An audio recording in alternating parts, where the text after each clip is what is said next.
Welcome to the Tech on Toast podcast. We are the home of hospitality tech. The Tech on Toast podcast is brought to you today by our friends at Lightspeed. The holidays are here and your restaurant is buzzing, but are you ready for the rush? The festive season is make or break time for many restaurants, filled with non-stop tableside service, kitchen chaos, and complex reservations. But what if you had a secret weapon? Well, Lightspeed is that weapon. It's the ultimate point of sale and payments platform that helps your team deliver seamless service and incredible experiences. Imagine your staff taking orders and payments right to the table with Tableside, or having your front and back of house perfectly in sync during peak hours. Wouldn't that be nice? Lightspeed gives you the tools to not only survive the holidays, but truly shine, all while saving time, reducing errors, and keeping guests coming back for more.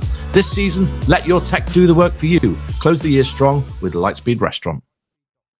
We're building Shopify for hospitality. Simplicity of technology, if you can put it in front of people. Affordable luxury, Italian authentic food. We're not adding tech. We are replacing an existing tech. There is a huge barrier. There's a mission to go on to onboard it, to implement it. The immense joy of this job is that we give people joy. Second best name in hospitality tech behind Tech on Toast. Feed people great authentic food, but also create an extraordinary vibe. Making payment faster, seamless, simple for everyone. Welcome to the next episode of the Tech on Toast podcast, and today I'm delighted to be joined by Victor Lugger.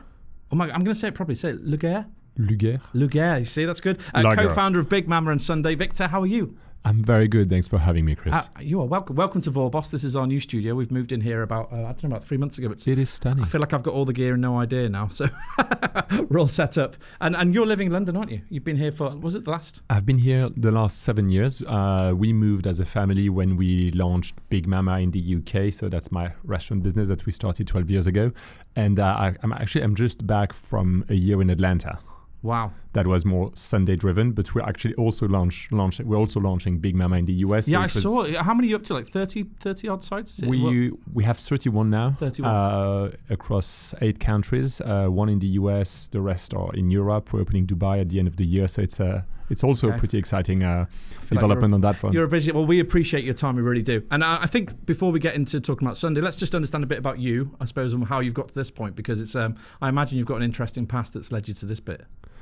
Well, I'm French, so I'm very certain I've got a very interesting part. I'm definitely interested, and it's very exciting for everyone. But how we got there was 12 years ago with my co-founder Tigran. We decided, okay, let's do something, you and I together. That was the start point. And then we looked at so many things we could do. And we ended up in hospitality, very specifically in Italian restaurants.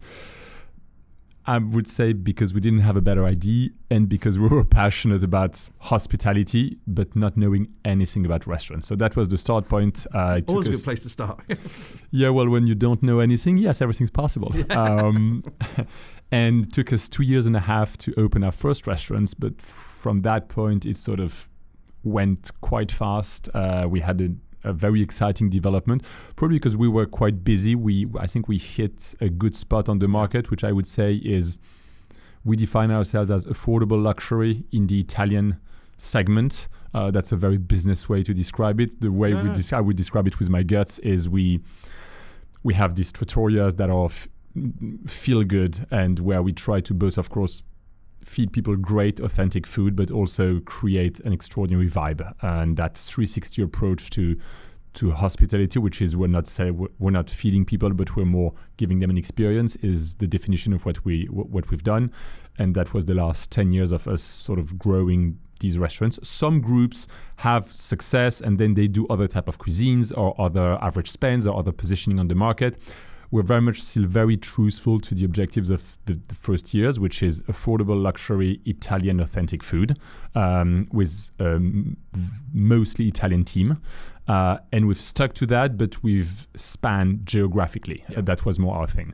And then the second part of the story is, as I said, we don't have many good ideas. That's why we ended up in restaurants. Well, I think we had one. I guess we had one. We built a pay-at-table feature for ourselves, for our clients and our restaurants during pandemic, thinking, well, it's actually quite a ghastly moment to pay in restaurants. No one ever challenged it. I mean, no one challenged that it was painful to hail a cab in the street until Uber did.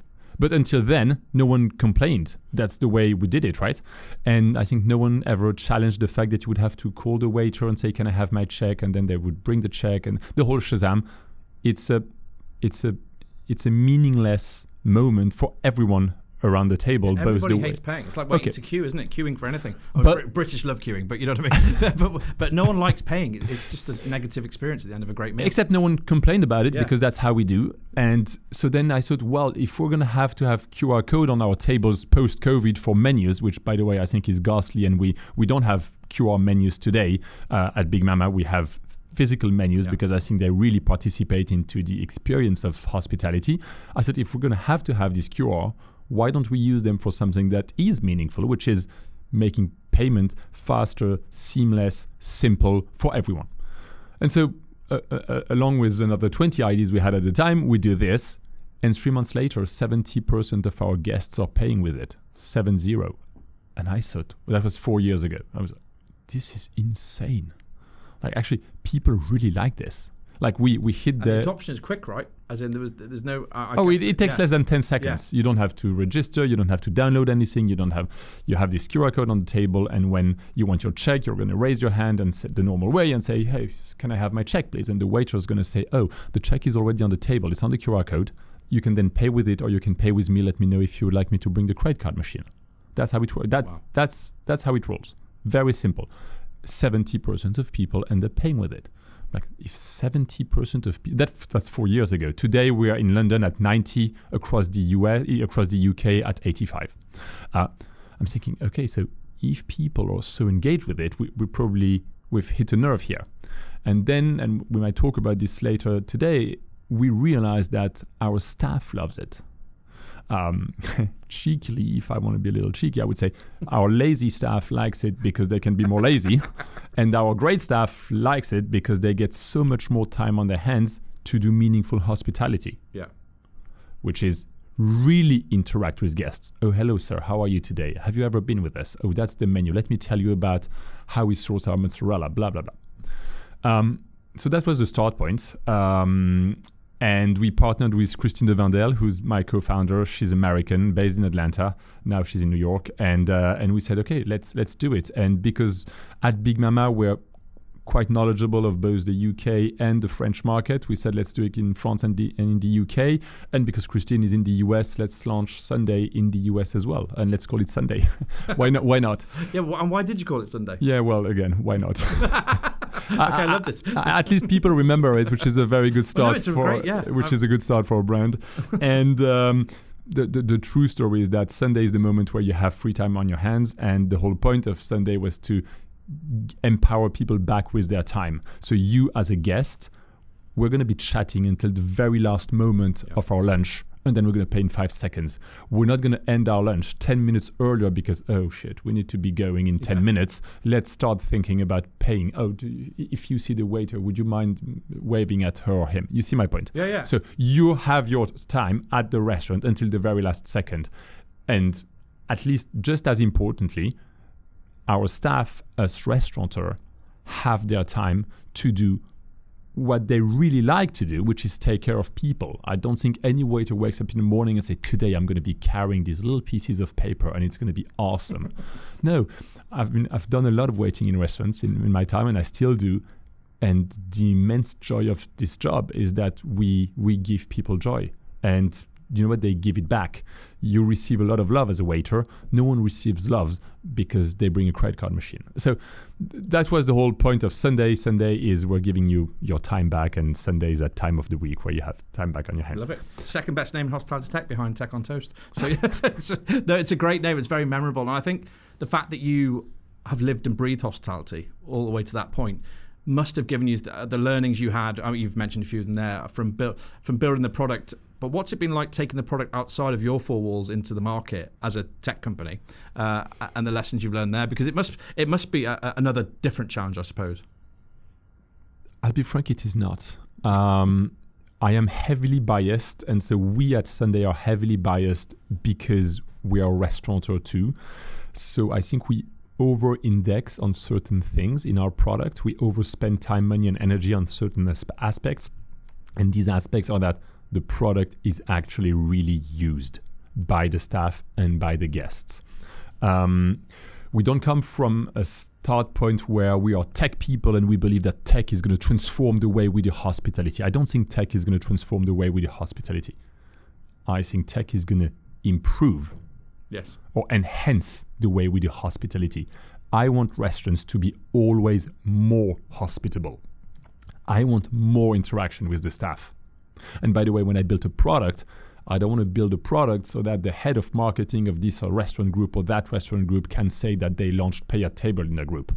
I want to build Pay at Table so that every waiter and every guest use it. The number one KPI I follow at Sunday is what we call adoption, which is on £100 of turnover that the restaurant is making, how much went through Pay at Table?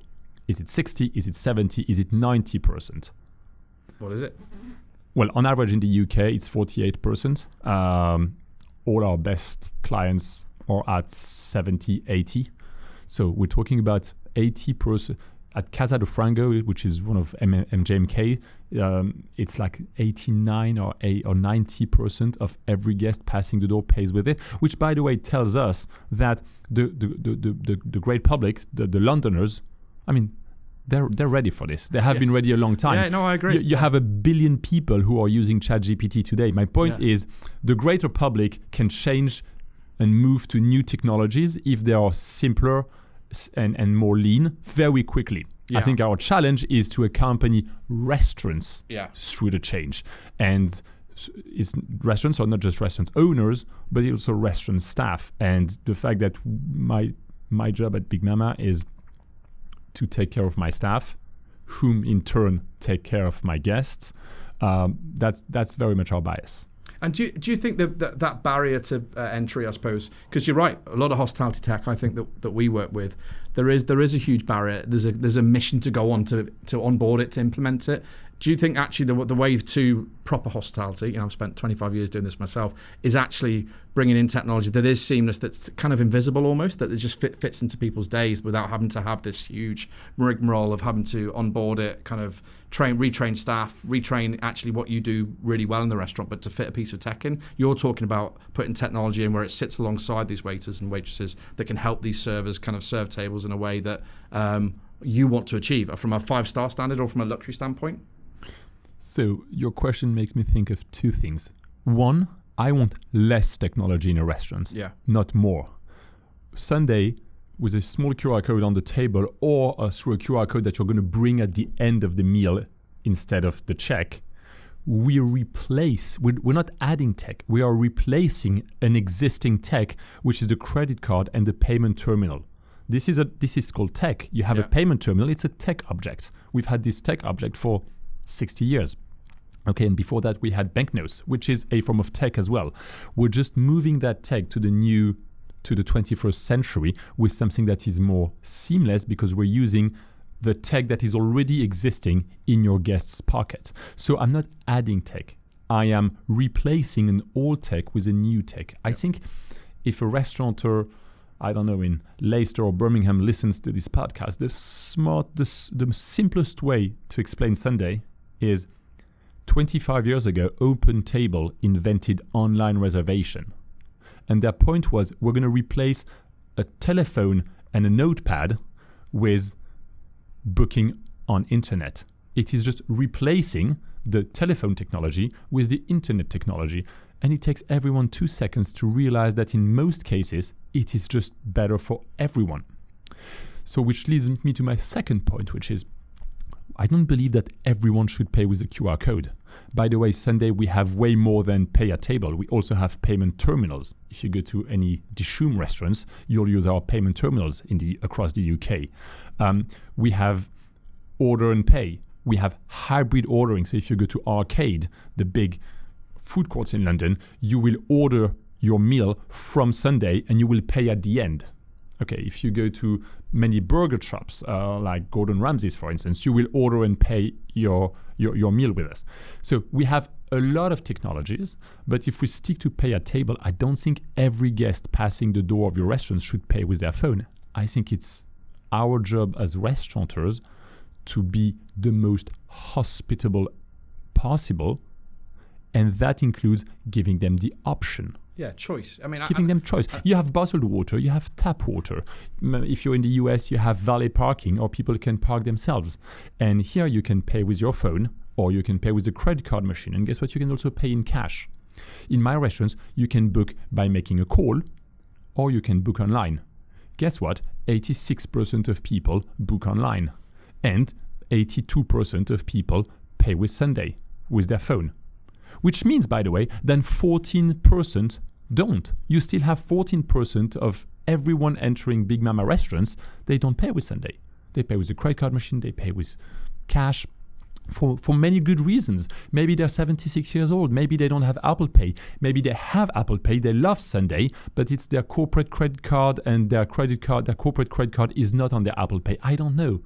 And maybe the waiter has these very good glasses and they want to see the waiter again. There are so many reasons why 14% of people will rather not pay with it. And it's absolutely fine. My job as a restaurateur is to give them an option.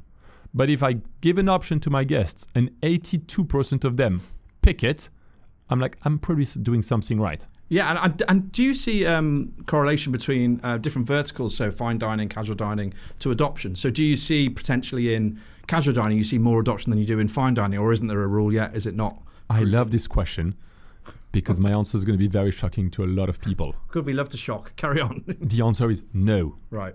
We have exactly the same adoption in high-end and in fast food. Actually, in high-end, it's slightly higher. Why? Because people who can afford to spend 60 or 100 pounds on a meal, they usually buy a lot of stuff online. They travel the world. They know how to use, they buy on Shopify with Apple Pay in seconds every day. And the wealthier people get, the more they hate to wait. It's linear. So the clientele in higher end restaurants is actually even more receptive. Now, what does impact adoption? It is not the guests. If you're a restaurateur in the UK, actually if you're a restaurateur in the US, which is now the biggest part of our business, or in France, we process 4.2 billion a year, just to give a sense of scale. That's big. That's the size. So yeah, and in the UK, 41 million 41 million payments were done with Sunday since the beginning of January. So it's some more repeats. So pretty much 35 million people paid with Sunday since the beginning of the year, just to give a sense of scale. So what I know is I know your guests will love to pay with their phone, at least 82% of them. That I know. What's going to make you have that much of an adoption, or maybe less, is if your staff uses it. So if your waiter, when they say, oh, can I have the check? If your waiter say, oh, check is on the table, it's on the QR code, you can pay with your phone or you can pay with me. Let me know if you'd like the credit card machine. If they do that, you're going to get 80% of people paying with it.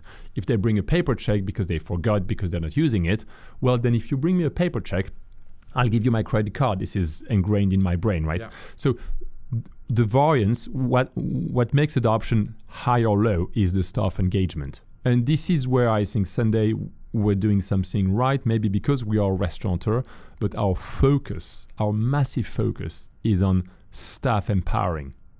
I was going to say, is that part of, so when you're bringing a new customer on, is that quite a lot of the conversation actually saying that, do you know what, to make this really fly and work for you, actually we need your team to join us on the journey?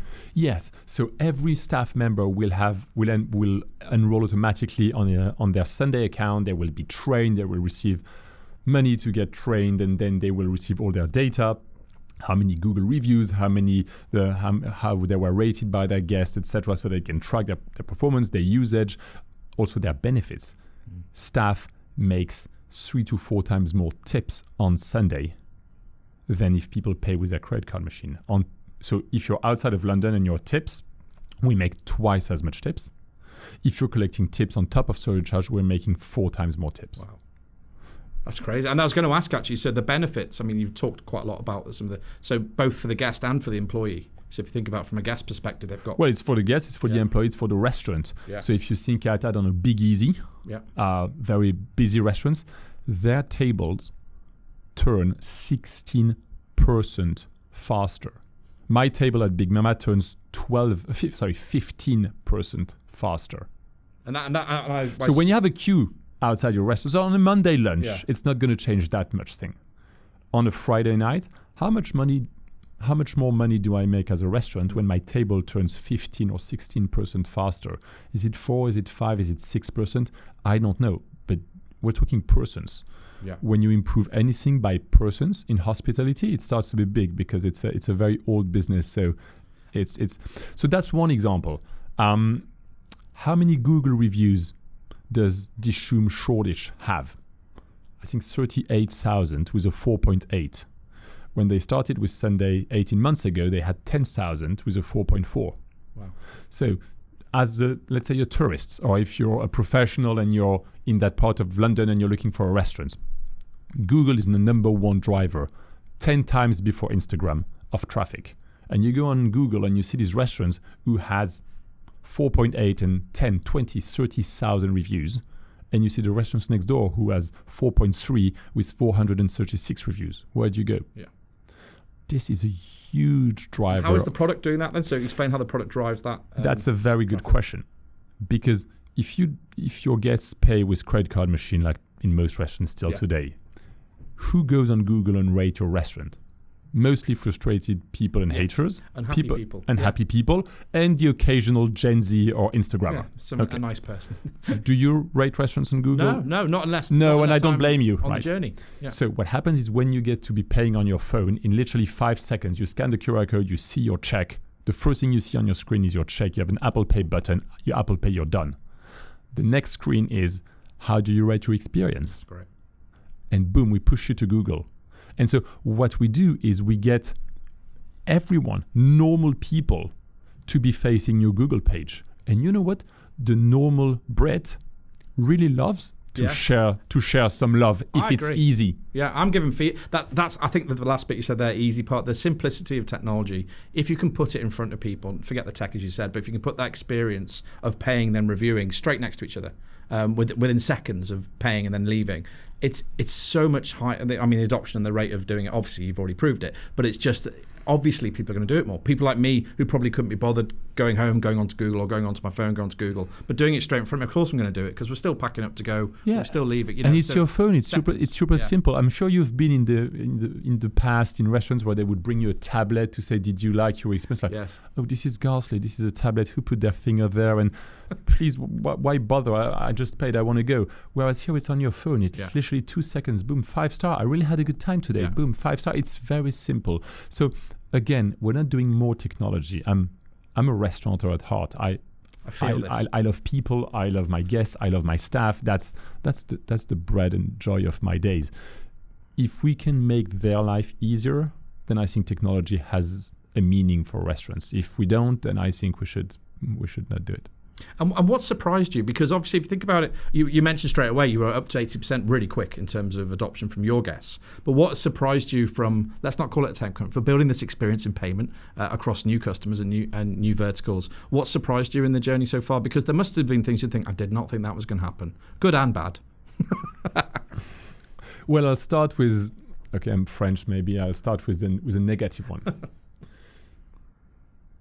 And the example of OpenTable helped me a lot. So when OpenTable came, remember, 25 years ago. So it took them a long time. Yeah. When they arrived and said, oh, now we enable people to book online, most restaurateurs and everyone in Michelin stars, etc., said, oh, no, there is no way we're going to do that under the sun, ever. We are hospitality. I want a phone. And I want a human voice behind my phone line. This is what hospitality mean. And it took them a very long time for most chefs to realize that they were the one not hospitable. If I want to book in 10 seconds at 11 p.m. on my phone, rather than having to wait for tomorrow and queue over the phone and you misspell my name and shit, it is hospitable to give me that option.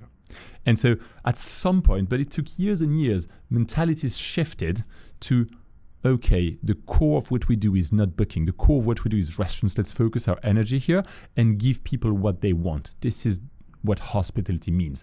And so now we're past this moment, but in the first years, we're 4 years into the adventure. Yeah. The first 2 years, a lot of people would tell me, oh no, this is not for us. I don't think it fits our brand image. It's a pandemic thing. Yeah. You must have heard that, yeah. How does that not fit your brand image, that you're going to have me wait for a credit card machine? I'm going to have to tap my card. And if I want to split, I'm going to have to tell you in front of my friend that I had the Pepsi and the burger and she had the green tea. And it's a ghastly moment. How does that not fit your brand image to allow me to do things very seamlessly if I want to? So that was a surprise, and it's actually very normal because it takes years for these shifts to happen. It doesn't take weeks or months. Now, what surprised me in a positive way is that if you're in the countryside in France, in Liverpool, or in Atlanta, or in Manhattan, New York, guests on average have almost the same appetite. We're going from 78 to 82% of guests who loves to pay with it. So yes, in the countryside in France, it's 78% of people who will choose to pay if given the option. In London, it's going to be probably closer to 90, but it's still over 3/4 of them. That was a huge surprise.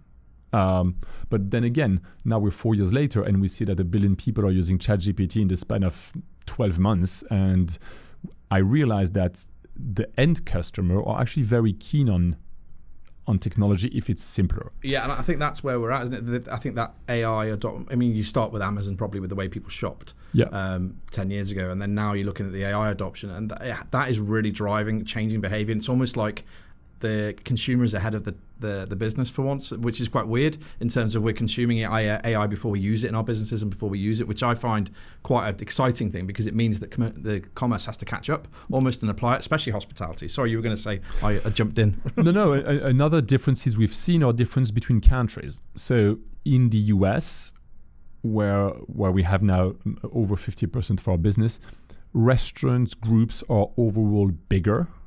So they're more structured. Yeah, more enterprise type. And they are extremely data-led. So if I'm in a meeting with someone and I say, well, the average adoption will be 75 to 80% of your guests who love it, they stop me and I say, sorry, pause here. Yeah. So you're telling me that. So even if it's half as good, how can I test it tomorrow? Yeah. So they are very data-driven. And are you in America? I'm interested. Is it how far in terms of adoption of this type of product are they at? Are you quite early there?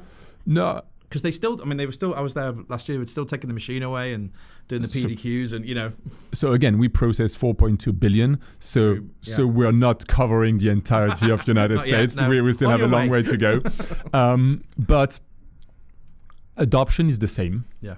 Adoption is the same as in the UK or in France. Obviously, the market is way bigger.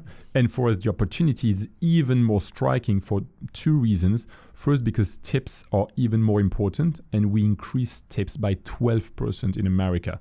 So a waiter who uses Sunday will get a 12% increase in their wages, which is huge. Massive. The second is restaurateurs are extremely data-driven.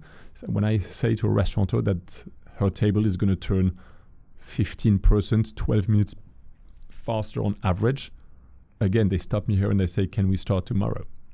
When we say, we're going to collect you between 1,000 and 2,000 feedbacks a week from your guests versus the 50 or 60 that you're using today to assess if you're doing a good job or not, they're jumping at it. So they're very data-driven. That scale must be super interesting for you as well, because to work with brands because in the UK enterprise brands are few, right? There's no, as in like what you would call in America, and like there are even thousands. fewer in France. Yeah. So in America, you speak with a local group and they have 20 restaurants and each of them turns 10 million. And I imagine seeing Sunday at that scale must be super exciting for you guys, because actually it's that real test bed of saying, look what we can do on a really big playing field, where you're saying those Google reviews can tip the cup really quickly.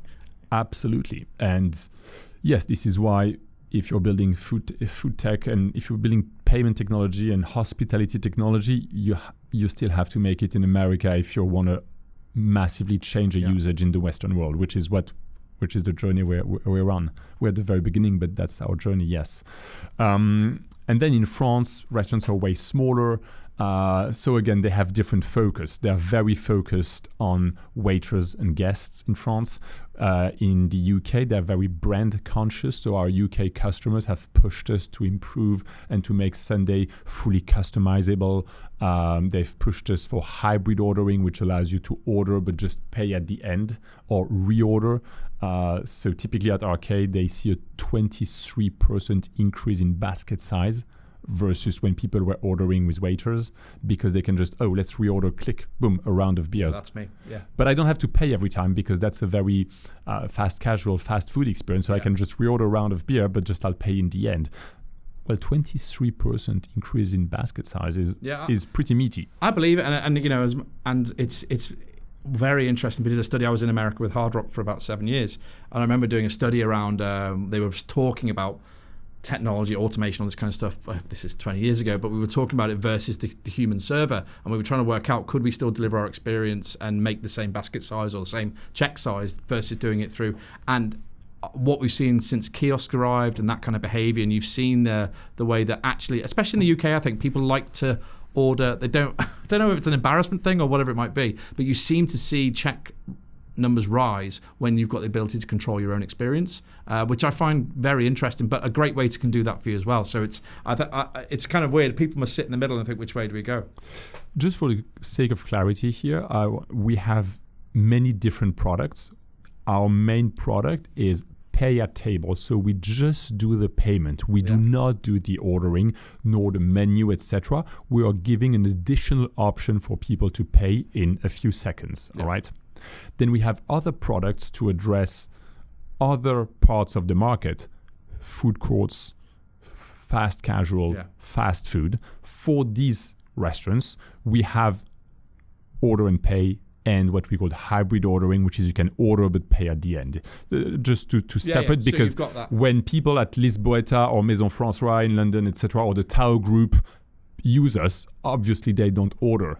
These people are focused about actually having more waiter time dedicated to hospitality, not less. Whereas in a food court, you can actually effectively replace queuing and ordering from a kiosk with your sticky finger on the sticky kiosk, or ordering to a poor person just taking an order after the other. You can actually do that on your phone way more seamlessly. The payment pain in each different vertical, basically, depending on what they're doing. So, and you have product to kind of sit across those barriers. And how hard has it been? Because I guess you have to have a lot of partnerships. Partnerships are great. Yeah, for you guys, because to be able to do when the UK are pushing you into, asking for different product or different features. How much have the partnerships been key to your growth, particularly in the UK, I suppose, over the last 3 years, 4 years? I guess they've been essential. They're the core of what we do. So from the start, we said we are not a POS. So let's start with POS integrations. We are not a POS and will never be, because POS have to have very local capacities, capabilities, and specificities. It's pretty hard to change your POS as a restaurant. We don't want people to have to change their POS to use us. And we want to, we're building Shopify for hospitality. We had more than 100 million people paying with Sunday since the 1st of Jan this year. To achieve that scale, we want to be able to work with every POS. So we now integrate with 24 of them. And that was key. It's part of our ethos of what we do, to say we are a POS agnostic solution. And with most of these POS, we have, hand in hand with them, created the APIs for pay at table that in most cases were not existing. You had APIs for order and pay, for instance, because Uber and Deliveroo, etc., built these APIs 10 years ago, but for pay at table, they most of the time didn't exist. So we're an excellent complement to a POS when you want to improve your payment stack. So in this respect, partnerships have been keys. The second thing we do is we partner with best of breed products across the spectrum, in particular loyalty. So what Sunday does is we make loyalty work for full service restaurants, but we don't do loyalty ourselves. What does that mean? We partner with pretty much everyone under the sun in the loyalty business here in the UK. So you will have your loyalty partner that does CRM, tiering. What do I get? Who does get what? What's my client base? How can I speak to them? How can I email them, text them, make them repeat, make them come back, make them book? These are extremely complex softwares. If you want it to work, you need a best of breed solution. 100%. You need people who do that day in, day out. Yeah, specialists. And if you want pay a table that works, you need specialists. And by the way, if you want a good POS, you need specialists. And so we partner with them, but what we offer is we offer the interface where guests effectively enroll, earn, and burn. Because this has been the problem in full service restaurants for the last 50 years. Are you a member of any loyalty program of a full service restaurant? I don't think I am. You're probably not. No. The reason for that is in fast food or at Gales or at Pret-a-Manger, it's quite easy to be part of the loyalty because you pay at the counter. So it's easy for you to scan your QR code or to show your cards to the cashier. In a full service restaurant where you usually traditionally pay with payment terminals, it's very complex to enroll your guests and to allow them to earn points, just like you earn points on British Airways where you buy a plane ticket, you earn points seamlessly. Well, when you pay with Sunday on your phone, you earn points seamlessly. Wait for this figure because it's mind-blowing. On 100 people who pay with their phone on Sunday, 52 enroll in your loyalty scheme. Wow. When people pay with the payment terminals, we're closer to 2 to 5%. Wow. Okay. So we're more than 10xing enrollment. And once you're enrolled, you will earn points seamlessly, just like I earn miles on British Airways. I don't even think about it. I just earn them. And then when I want to burn them, use my points, exactly like I will use my miles on British Airways, I will be paying my check and I will go, I've got a £5 voucher because I've been very loyal to that brand. And I will just click a button and it's get deduced from my bill and boom, I Apple Pay, done. Thank you very much. I'm a very visual guy, right? I'm picturing looking around at a restaurant, there's 4 sections. And that means 2 of the sections in there you could convert to loyalty through Sunday, potentially. Yes. It's one guy out of 2 passing your door. It's crazy. It's crazy because I think we've just done a loyalty series actually with Zonal recently. We've done a podcast series with them, and that you hear about the journeys. Restaurant Bills were here, Pub Group were here, and just talking about their journey of having to get there, and it felt difficult. You know, it feels like it's almost a struggle to get from A to B, but they're getting some success now. But I think that's been going on for years. But pause here. Loyalty works. It works in retail. It works in airlines. We don't have to reinvent loyalty. You have to prove it now. No, you just have to make... So you have the tiering systems and what you give for loyalty, which is both cashback and experience. Again, the airlines do that very well. Yeah. Don't reinvent the wheel. What full service restaurants and pubs, etc., need is a way for people to effectively enroll, earn, and burn. This is the faulting piece of the ecosystem. And this is what we do. So we don't do loyalty ourselves. We partner with people who are professional at it, but we enable the flywheel. The mechanics, yeah. So, I mean, at British Airways, there are 2 teams. There is the loyalty team, and they build the tiering system and the points, etc. And there is the British Airways app team. They build the app where you book your plane, you pay for your plane, and you do 700,000 things that you need to do, choose your meal and stuff like this. We are the British Airways app team. Yeah. We do the app where you go and you pay and then we partner with loyalties that are building the tiering systems, the CRM, etc., which is a very specific world. No, that's on loyalty. You're the facilitators of it, right? I mean, we're partners, so we are one of the pieces. One of the facilitators. It's a team effort. Yeah, and I want to ask you while I've got you, because in terms of the market, and we're talking to operators often, where do you think they are in terms of understanding? Because we look at taking us to the fuller tech stack, looking at what technology can do for their business, and you've spoken very clearly about looking at technology in a way that it should be serving hospitality, not the other way around.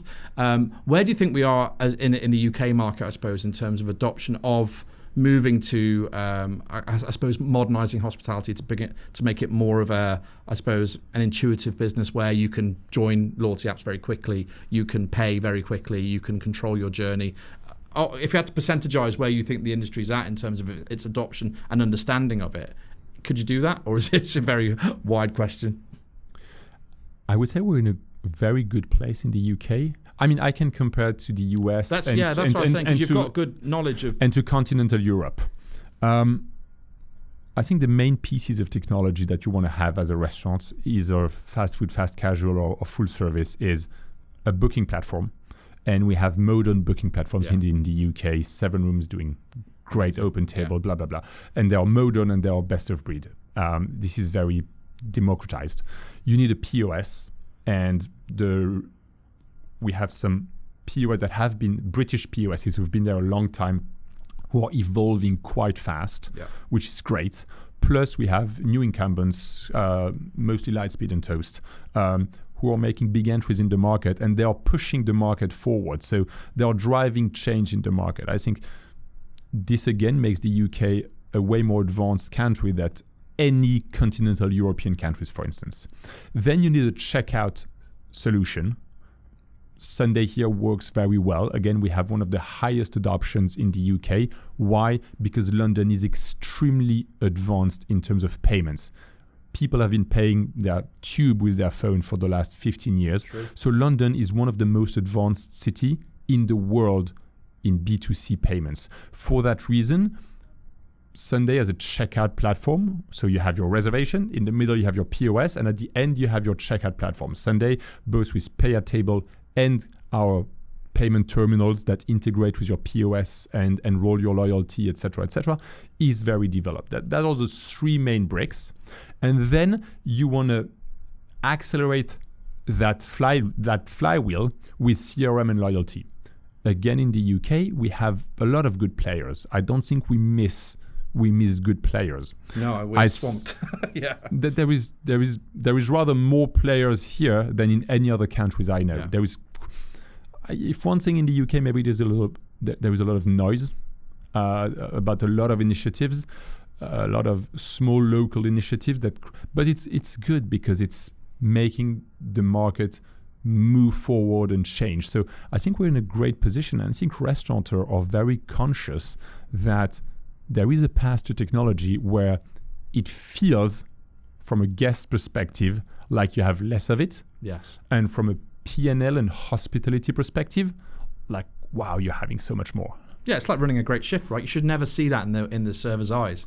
It's the swan theory, isn't it? That the server is constantly attending to their section, doing a great job, but actually the reality is inside there's hell breaking loose, right? The kitchen's up the wall. My co-founder is passionate about the swan analogy. Yes. Every podcast I bring it out. You're very lucky, Victor. And finally, while I've got you, I really want to ask before I talk about the future, a little bit about the future, but we mentioned AI briefly. What do you think that's going to do? Because I think it's very exciting. I think it's like almost as big as the internet in terms of social media when it arrived, all that kind of what it could do for us commercially and in terms of delivering great guest experience and also taking away some of those really menial tasks that we do in the background. How long do you think we're going to be until we start seeing AI taking a good chunk of our hospitality tech stack up and kind of dealing with bits we don't want to do? So I'll give you an example. In Michelin stars, where we use Sunday, Michelin stars have a clientele that is wealthy, a lot of foreigners, okay, and they need great staff and they need to retain and motivate these staff. So tips are extremely important. Yeah. Our tips technology is powered by AI. So when you pay with Sunday, you see your meal, let's say I'm not going to split, I'm paying the full meal, Apple Pay, and the last screen is, would you like to leave a tip? And we give them options. The options we display is AI powered. And it's a model based off 21 factors. If you've paid with Sunday before, for instance, I'll not show you the same option as if you've not.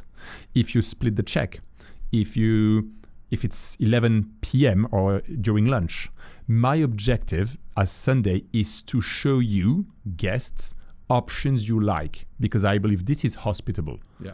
Forcing you to say no or forcing you to say custom, I failed my mission. If AI, because AI recognizes patterns, allows me to show you options you like, then I'm doing a better job. This is how we achieve 4 times more tips. In Michelin star, because there's high tips, we're pretty closer to 2 times more tips, but 2 times more tips. People who live 3, 4, 5% of tips on average. This is 5% more of your P&L to retain your staff in an industry where the quality of your staff and having a low turnover is paramount. Yeah. So this is a way where we transform already today hospitality. Now, for ordering or reordering, understanding the patterns of your behavior to show you the meals you like has an insane value with AI. That is how we achieve 24% more average spend at arcade versus an ordering with a waiter in a fast casual environment.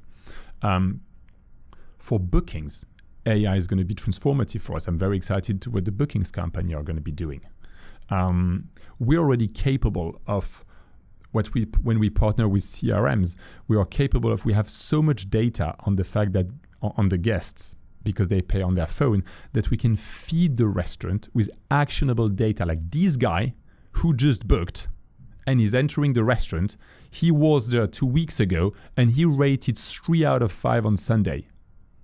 And he said that the pasta was cold. So I can tell you through your booking platform, hey, this guy is a recovery. Boom, in your face at the front desk. And my host is going to say, oh, hello, sir. Thank you very much for coming back. Let me take you to your table. And she will explain to the head waiter, oh, this guy was not happy last time. Let's make sure we make it right this time. Oh, hello, sir. Let's take care of good care. The value is unreal, isn't it? Because that used to be operator's gut, as I call it, or that corner bar cheers knowledge that you remember you because you came in, I remember your jumper, I recognize him. But unfortunately, as teams turn and as people grow out the industry, that becomes hard to kind of capture. So Let me remind you, at Big Mama, just in the UK, we have over 10,000 guests a day. Uh-huh. My dream is that I can treat these people exactly like I'm being treated if I go to a Michelin star restaurant. Yeah. Oh, hello, Mr. Lugger. How are you today? We're so glad to have you back. And then the sommelier will actually know what bottle of wine I had last time, because that's what Michelin star restaurants do. My dream, what we're working on, is to activate this for people like us who have 25, 30, 40, 50 pound of average spend, not 300. And I think we're going to get there. And it doesn't feel forced, right? I think that's the greatest thing about what's about to happen. That actually we'll be able to give knowledge to these kids on the floor and be able to educate them around their guests in seconds before they walk. As you said, while they're walking to the table, they'll learn more than they would have having been there for 5 years as a waiter. And I think that's really exciting. And then all the other bits that wrap around it, like you mentioned, loyalty. I was talking to the CTO at Roccoforte Hotels, and he said to me that loyalty, he said it's actually done firstly between you and me. It's done by me giving you a great time. It's by the bedroom being perfect, the check-in being perfect. It's nothing to do with technology, he said. But afterwards, if we do a great job, we can educate everybody around it through the technology. And it's always stuck with me because, they stick at the luxury end, and it's kind of where we all aspire to be. And I think it's very interesting that we often get distracted. And you mentioned it right at the start, saying we're hospitality first before anything else. And I think that's what we'll end up kind of going full circle back to, hopefully with AI that will help us achieve that. I don't want to be controversial here, but you're going to be. But my point on loyalty is that I see a lot of people, in particular because these are difficult years in the hospitality industry. I'm a restaurateur too, so I know about it. These are difficult years, and a lot of people see loyalty like the silver bullet. Yeah. Oh, let's do loyalty, so people are going to come back more. Well, you're going to offer them a cheap deal, so they're going to come back. So you're going to have more people who want a cheap deal. I think what you really dream is you want to be a love brand. Yeah. What if you're £15 or £60 of average spend? That doesn't matter. Wherever you are in the market, you want to be a love brand. Yeah. I'm mostly flying BA, hopefully, because they're going to treat me well and better than EasyJet, not because they offer me a cheap deal. This is being a love brand. My point is, loyalty is great, but loyalty is only great if you had a great time. Loyalty increases or speeds up a flywheel, but you have to have that flywheel existing before. And so this is why, we spoke about loyalty quite a lot today, but to be very frank, I'm even way more obsessed by getting people to pay with their phone, to have a good experience, to be able to leave the restaurants 10 minutes earlier while having the feeling that they had a more relaxed time. And it's all part of it, right? The fact that I remember used to saying this when I first started in the industry. My old boss said to me, people hate waiting to queue, wait for their food, and waiting to pay. They're the 3 things that people hate in a restaurant. And I agree with you that actually technology or the industry hasn't solved those problems until very recently, until looked at them. And I think the loyalty piece, or the having a great, let's say part loyalty, a great experience, does come down to that last part of the meal. It does come down to the fact, can you get people in and out the business feeling great, having a great time? And even if it's not a great time, have the ability to feed back to you through that and be able to, control their pace of the meal as they leave as well. I think there's so many benefits to it that we. So listen to this. When people pay on their phone, there are two screens at the end. One is, how was your experience today? And this is an internal feedback that the restaurant will receive. And you rate it from 1 to 5. And if it's 5-star, I take you to Google and you rate again. If it's less than 5-star, I first take you through a questionnaire so we have feedback. Okay. And then I eventually still take you to Google. At Big Mama, I've got 31 sites in 8 countries. How do I know if my restaurant is actually delivering great value for my guests? That's my obsession as a CEO. All right. I've got 31 sites and I can't be everywhere every day. I used to look at my Google reviews and my 7-room reviews, and I would have 60 a week. All right. Most of them very biased because a lot of people who would put them are people who had a bad time. I've got now 2,000 a week, 8,000 a month. Wow. Per restaurant. So this is huge data, and I have this at waiter level. So for each and every of my waiter, I've got 600, 700 reviews a month per waiter, which helps me to say, oh, this guy or this girl, she's stunning. Let's use her to train the team, to train the newcomers. This guy obviously is not doing a good job. Let's retrain him. Let's maybe give him better tools because maybe we were bad at onboarding him. I don't know. That is the level of granular action that actually delivers great hospitality. Once you've done that, well, let's do loyalty, let's do other stuff. But it's first about, how do we deliver great hospitality? And retain your great people, which is where you started. Look, very interesting. Can we just talk very quickly about the future for Big Mama and Sunday? As in, what have you got? What's exciting come around the corner, I suppose? What can you tell us that's exciting? Well, Big Mama, it's a very big year for us. We're opening in Dubai, and my co-founder just moved to Miami. So the US is really the next frontier for us as a restaurant group. It's both, of course, very ambitious, probably a little arrogant and stupid, but we're trying to do this as humbly as we can. So taking our times and, of course, moving there. So having the founder, having Tigran, my co-founder, there, living there and building a restaurant around the block for where he lives, for his community. We hope it's gonna. It's 100%. What we did when we came to the UK, and I moved here 7 years ago. I don't think that's arrogant at all. That's sensible. Let's hope. Let's finger crossed. So that's a big effort. And I mean, on the Sunday front, we were processing 1.8 billion in January. We're now processing 4.2. We're planning on being at 7 at the end of the year. The growth is J-curve. It's incredibly exciting. The fact that we both have now pay at table but also payment terminals has allowed us to address issues for bigger brands and enterprise brands as well. And what we call the guest app is really the future for these brands. So what is it about? If you're a big restaurant group, you have 200 sites in the UK, most people that come to you won't be booking. Maybe you have 20 or 30% bookings. So you have 70% of your guests, you don't know them. You have no idea who they are. And your best option is say, hey, enroll in my loyalty. And you have to train your staff to What we do today is, because all these people pay on their phone, we enroll them on the loyalty on their phone.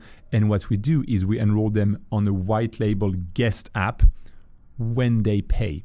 Because what is sure, hopefully, if you have 200 sites in the UK, is that each and every of your customer is paying. Well, hopefully they do.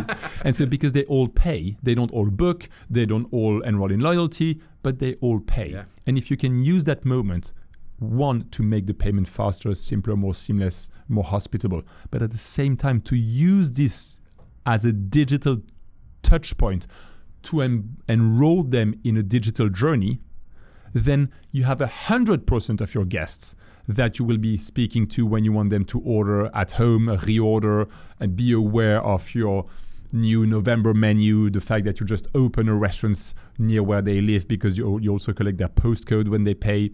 So the fact that payment, we're going way beyond payment. We're going to powering white label guest app.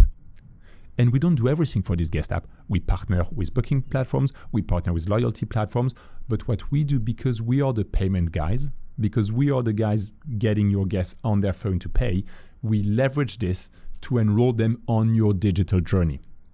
And you're going to enroll either 5% of your guests on your digital journey or 70% of your guests. And that is a mind-blowing shift for hospitality. It's insane. You've dropped a few stats on there, which literally have blown my mind in terms of the adoption. Not just the adoption, but actually the benefit of doing it and the data behind it, which is going to be super interesting. I opened clutter in Marylebone 18 months ago. I've got 10,000 Google reviews at 4.9. My neighbor opened literally 100 yards from me, same price point, amazing restaurants. They have 400 reviews at 4.3, and it's a stunning restaurant. You need to go and give him Sunday. Yeah. They have now rolled out Sunday in 4 of their venues, and they're rolling the rest next month. So it's a good news. My point is, yes, the KPIs, the figures are mind-blowing, and I think more and more people are looking at them and thinking, well, how can I not at least try it? Yeah. And if it doesn't work, it doesn't work. But if it works, well, I'd rather try it now than in 2 years' time, because the market is moving very fast. And when you have brands like JKS, MJ&K, Gordon Ramsay, Dishoom, etc., using it at scale for now over 2 years, it is mainstream today. It's not anymore, this futuristic innovation. So yes, it's very, very exciting times. It's brilliant. Victor, thank you very much. If people want to find out about Sunday, or you, how do they, what's the website address? So it's sundayapp.com. Okay. And I'm always happy to receive emails, victor@sundayapp.com. That's very brave of you. Lovely. Well, look, thank you very much, Victor. I appreciate you. Are you back on your bike this afternoon, or are you exceptionally? I'm walking today. There's a ghastly weather. I was lacking a little London. Courage. Yeah, but it's the beauty of London. I appreciate you coming on. Thank you very much. That was Victor, everybody. Go and check out Sunday on our marketplace as well, and we shall see you all next week. Well. Thank you very much. Thank you.